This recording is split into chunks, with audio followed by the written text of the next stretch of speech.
नमस्कार मित्रांनो, माझं नाव प्रमोद मोहिते. माझ्या चॅनलवर आपल्या सर्वांचे स्वागत आहे.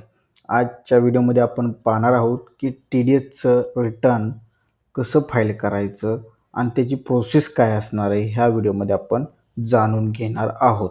तर सर्वप्रथम तुम्हाला TDSची जी काही ई रिटर्नची युटिलिटी आहे ती डाउनलोड कुठून करायची हे आपण पाहूयात. सर्वप्रथम तुम्हाला यायचं आहे या साईटवर tpan.protontech.in. जेव्हा आल्यानंतर तुम्हाला होम पेज आल्यानंतर इथं सर्व्हिसेसमध्ये जायचं आहे. सर्व्हिसेसमध्ये गेल्यानंतर ETDS/ETCSवर क्लिक करायचं आहे. तिथं क्लिक केल्यानंतर तुम्हाला इथं खाली अशा प्रकारे येऊन जाईल. त्याचबरोबर तुम्हाला सर्वात खाली यायचं आहे. खाली आल्यानंतर इथं बघू शकता इथं एक्स्ट्रॅक्शन ऑफ ETDS आहे. त्याचबरोबर तुम्हाला अजून खाली यायचं आहे. खाली आल्यानंतर इथं बघू शकता RPU फॉर क्वार्टरली रिटर्न्स इथं आहे. इथं तुम्हाला दिसत आहे डाउनलोड RPU व्हर्जन. इथं क्लिक केल्यानंतर तुम्हाला एक झिप फाईल डाउनलोड होईल. ते म्हणजे अशी असणार आहे. हे तुम्हाला झाल्यानंतर एक्स्ट्रॅक्ट करायचे. एक्स्ट्रॅक्ट केल्यानंतर तुम्हाला इथं TDSचं हे शोधायचं आहे. हे बघायचं TDS RPU हे ओपन करायचं आहे. हे ओपन केल्यानंतर तुम्हाला अशा प्रकारे हे ओपन होऊन जाईल.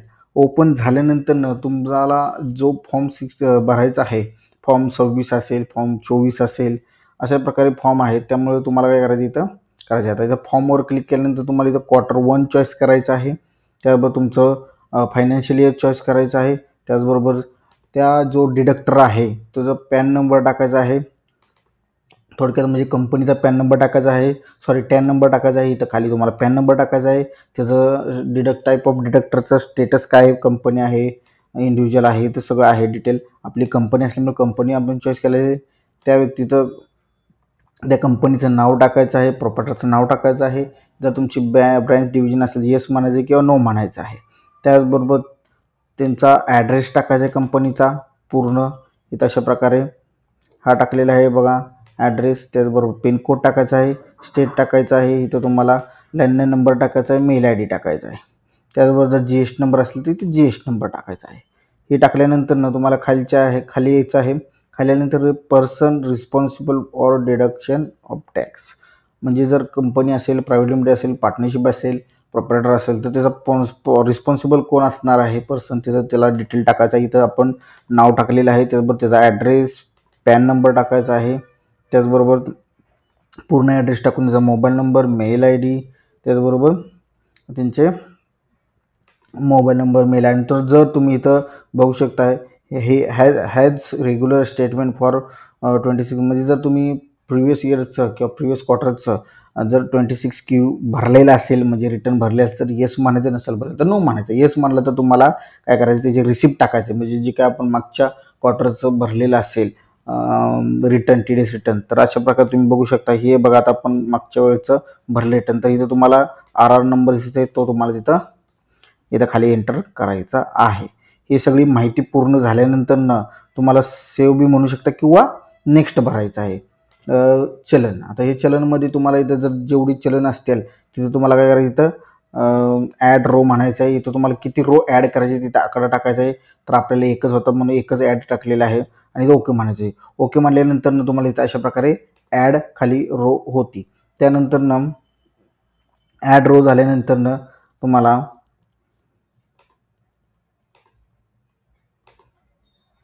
इथं ॲड झाल्यानंतर तुम्हाला काय करायचं, तुमचे चलनाचे जे काही डिटेल आहेत ते काय करायचे, ते तुम्हाला टाकायचे आहेत.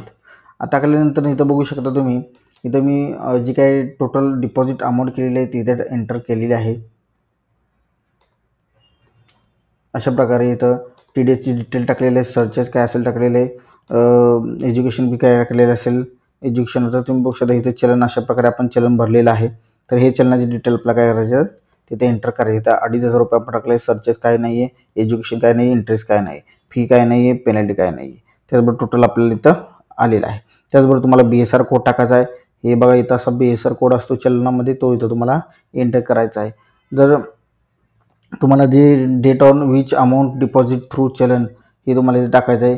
तुम्ही कधी केलेलं आहे चलनाची डेट, तर इथं तुम्हाला चलनाची डेट टाकायची आहे.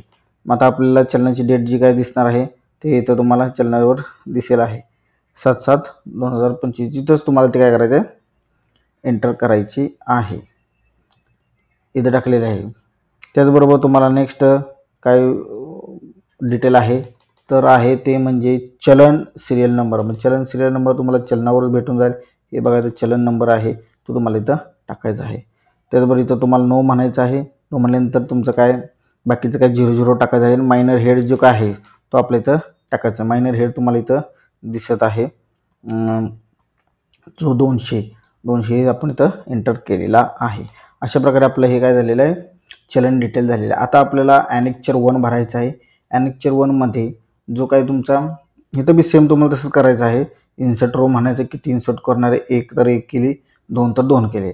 असं झाल्यानंतर तुम्हाला अशी इथे एक रो ॲड होऊन जाईल आणि इथे तुम्हाला डिडक्टीच्या डिटेलमध्ये ज्याचा आपण TDS कट केलेला आहे त्या व्यक्तीचं डिटेल इथं भरायचे आहेत. आता त्याचबरोबर तुम्हाला टोटल टॅक्स डिपॉझिटेड किती केलेलं आहे तर 2,500 केलेलं आहे. त्याचबरोबर डेट ऑफ डिडक्शन कधी आहे ते तिथं तुम्हाला टाकायचे आहे. रिझन जर काय असेल तुमचं तिथं टाकायचं, जर नाही नसेल तर नाही. डिडक्टिव्ह कोड 1 म्हणजे कंपनी डिडक्टिव्ह, 2 म्हणजे 02 म्हणजे other deductive. Rate of tax which deducted तर तुम्ही किती % टॅक्स कट केला आहे तर 10% टॅक्स कट केलेला आहे. त्याचबरोबर समोरची माहिती आपल्याला ॲप्लिकेबल नाही तर आपण ती भरलेली नाही आहे. त्याचबरोबर आता हे तिन्ही फॉर्म भरल्यानंतर तुम्हाला काय करायचं आहे, सेव्ह म्हणायचं आहे. सेव्ह म्हणल्यानंतर तुमचा जो काय जिथं फोल्डर ठेवलेला आहे तुम्ही ते काय करायचं, तिथे जाऊन तुम्हाला सेव्ह करायचं आहे.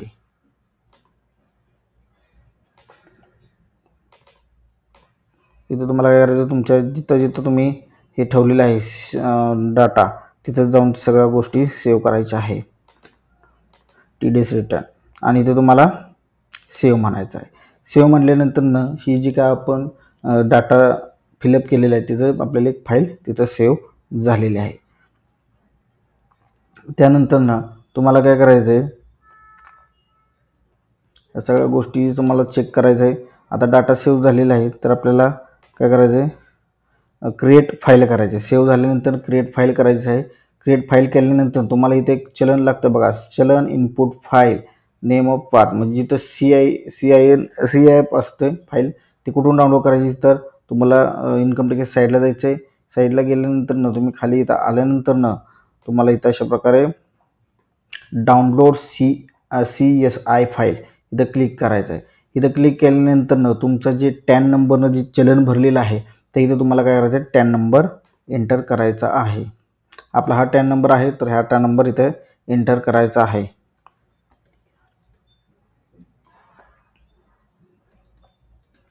आणि इथं तुमचा मोबाईल नंबर आणि इथं कंटिन्यू म्हणायचं. कंटिन्यू म्हटल्यानंतर मोबाईल नंबरला OTP येऊन जाईल. तो आल्यानंतर तुम्हाला काय करायचं, काय तो OTP टाकायचा आहे. मग तुम्हाला इथं पिरियड टाकायचा आहे की कोणत्या पिरियडची मला CSI फाईल पाहिजे आहे. इथं तुम्हाला OTP आलेला आहे तर OTP टाकत आहे आणि त्यानंतर कंटिन्यू म्हणायचं. कंटिन्यू म्हटल्यानंतर अशा प्रकारे तुमचं नाव व्हेरीफाय होईल. कंटिन्यू म्हणायचं आहे. कंटिन्यू म्हटल्यानंतर तुम्हाला इथं तुम्ही ज्या पिरियडचं क्वार्टरचं भरत आहात जी चलनाचे ते तुम्हाला इथं एंटर करायचं आहे. म्हणजे आता आपण 1 एप्रिल डेट टाकणार, ते आपण 7 जूनचं चलन 7 जूनला भरलेलं आहे, जुलैला भरलेलं तर 7 जुलै आपण टाकणार. आणि इथं फिल्टर चलन म्हणायचं. इथं अशा प्रकारे तुम्हाला चलन दिसतील. इथं डाउनलोड चलन फाईल इथे केल्यानंतर तुम्हाला इथे डाउनलोड चलन झालेलं आहे ते तुम्हाला कॉपी करायचं आहे. कॉपी करून तुमचं जी काय जिथं तुम्ही फोल्डर सेव्ह केलेलं आहे त्या फोल्डरला काय करायचं आहे, जाऊन तिथं आपल्याला सेव्ह म्हणायचं आहे. आता इथं आपण TDS रिटर्नमध्ये जाऊन इथं हे सेव्ह करायचं आहे. सेव्ह केल्यानंतर तुम्हाला इथं 12 अंकापेक्षा कमीच फाईल नेम द्यायचं आहे, नाही तर तुम्हाला एरर येईल. तर 12 डिजिटपेक्षा कमी आपण नाव दिलेलं आहे CIS. त्याचबरोबर तुम्हाला इथं काय करायचं आहे, आपण पुन्हा एकदा सेव्ह करूया. सेव्ह फाईल आणि आपला जो काय फोल्डर आहे तो त्यामध्ये जायचं आहे. त्यामध्ये आपला जो फोल्डर आहे त्यामध्ये जाऊन सेव्ह करायचा आहे डाटा आणि अशा प्रकारे सेव्ह केले झालेले आहे. त्याला पण आपण नाव हे दिलेलं आहे कारण की 12 जे वर्ड आहेत ते आपल्याला नाही पाहिजे नाव, तर असेल तर तुमचं ते एरर येईल पुन्हा. तर हे फाईल झाल्यानंतर तुम्हाला काय करायचं, युटिलिटीमध्ये यायचं आहे. युटिलिटीमध्ये आल्यानंतर क्रिएट फाईलवर क्लिक करायचे. क्रिएट फाईलवर क्लिक केलं तुम्हाला जी काय आपण आता जनरेट केलेत फाईल ते इथं तुम्हाला काय करायचे, अपलोड करायचे आहेत. आता इथं बघू शकता आपण, इथं जायचं आहे, त्याचबरोबर TDS आणि इथं TDS रिटर्न आणि पहिली ही CSI फाईल अपलोड करायची आहे. अपलोड केल्यानंतर तुम्हाला आत्ता जी काय आपण सेव्ह केलेली आहे इथली जी काय फाईल जनरेट झालेली ती तुम्हाला इथं ही दुसरी दिसत आहे ते इथं अपलोड करायची. इथं व्हॅलिडेट म्हणायचं आहे.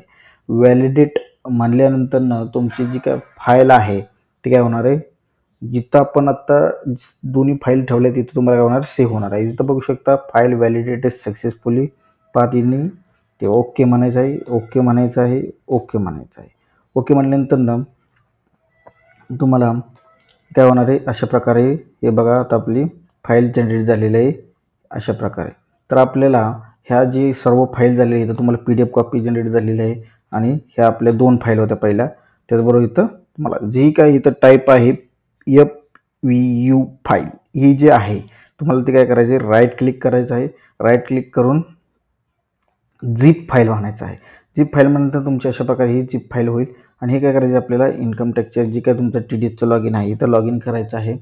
ही लॉग इन केल्यानंतर तुमची जी काय झिप फाईल आहे ती काय करायची इथं अपलोड करायची आहे. ते अपलोड केल्यानंतर तुम्ही तुमचा DSC किंवा आधार थ्रू पण तुम्ही काय करू शकता, व्हेरीफाय करू शकता. आता इथं अशा प्रकारे आलेलं आहे. इथं income tax forms file income tax forms यावर क्लिक करायचं आहे. क्लिक केल्यानंतर तुम्हाला खाली यायचं आहे. खाली आल्यानंतर इथं नेक्स्ट पेजवर क्लिक करायचं आहे. इथं तुम्ही बघू शकता deduction of tax at source, बरोबर. इथं तुम्हाला फाईल नावावर क्लिक करायचं. फाईल नावावर क्लिक केल्यानंतर लेट्स गेट स्टार्टेड. त्याचबरोबर तुमचा कोणता फॉर्म आहे चॉईस करायचा आहे. आपला 26Q आहे, 25-26 इयर तुमचं.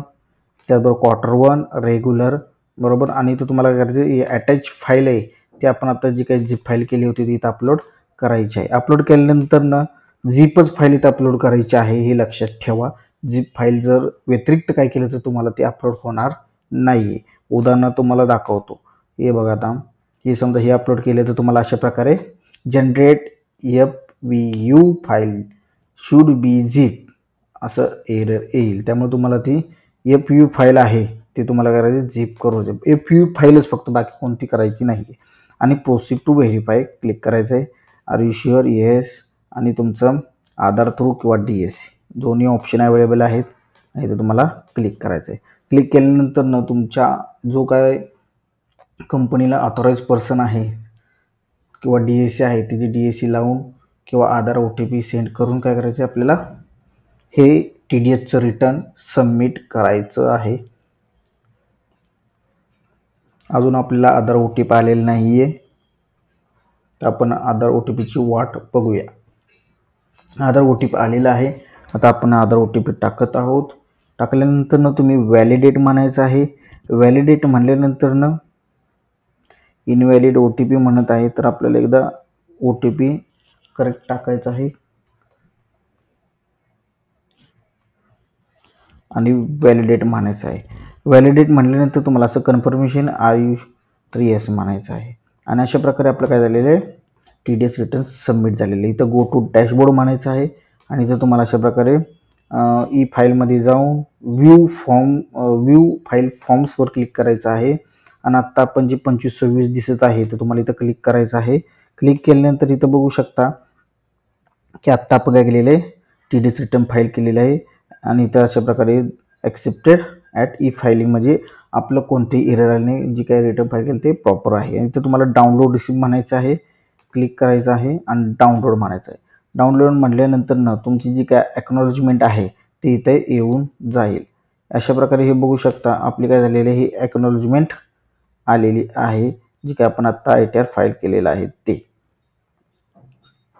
अशा प्रकारे तुम्ही काय करू शकता, तुमचे स्वतःची TDS return free of cost खूप इझी प्रकारे, आता मी तुम्हाला स्टेप बाय स्टेप सांगितलेलं आहे कशा प्रकारे तुम्ही TDSचा डाटा फिलअप करायचा आहे, कशी फाईल चॉईस करायचं आहे, कुठून CSI फाईल घ्यायची आहे. अशा प्रकारे सर्वप्रथम तुम्हाला हे सगळा डाटा कलेक्ट करून तिथं भरायचा आहे. प्रॉपर भरल्यानंतर तुम्हाला ही अशा प्रकारे तुम्ही तुमच्या स्वतःची किंवा तुमच्या क्लायंटचे TDS रिटर्न फाईल करू शकताय. तर अशीच नवीन व्हिडिओ बघण्यासाठी माझे चॅनल सबस्क्राईब करायला विसरू नका, शेअर करायला विसरू नका, लाईक करायला विसरू नका. भेटूया नेक्स्ट व्हिडिओमध्ये. धन्यवाद.